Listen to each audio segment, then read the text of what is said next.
Alright, this is Whittle's Chapter 2. Um, chapter 2 is expectation. It starts off trying to define a random variable, sort of again. Honestly, this book is really frustrating. Okay, so we assume omega, the sample space, which sets the, quote, level of description of realizations, little omega. Each numerical valued observable, x on omega, implies x on a realization from omega will imply an expected value of x. So he defines like a random process or a probability process as a description of how the realizations vary over the sample space as is implied by these expected values. And he says that this justifies calling x a random variable. Okay, so just E by itself will be used as the expectation operator, whereas E of x is the expectation functional, because as we know, x is itself a function. Okay, and then in the next section he gives us these 5 axioms of working with the expectation operator.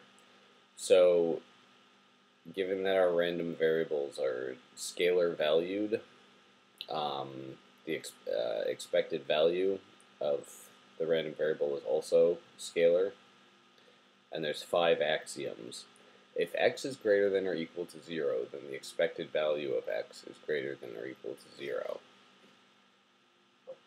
And I mean, I have a question right off the bat here, like, if x is supposedly like the random variable, supposedly as the realizations vary over the sample space, we should be getting any number of different values for the random variable. So I don't understand how you can say that if the random variable itself is greater than 0, because I mean, you could have something like values -1, 2, 3, like, well, is that greater than 0? It doesn't even make sense. Anyway, the second axiom is that the expected value of a constant times x is equal to the constant times the expected value of x.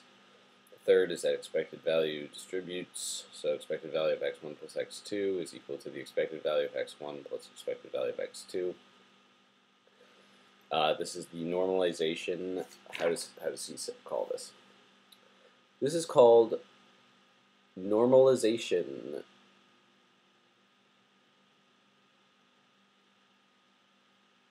This states that the normalization of the expected value operator is that the expected value of 1 equals 1.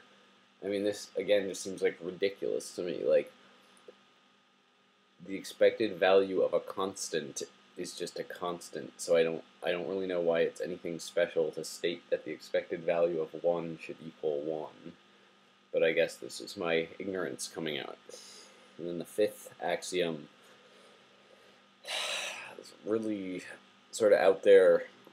The expected value of x.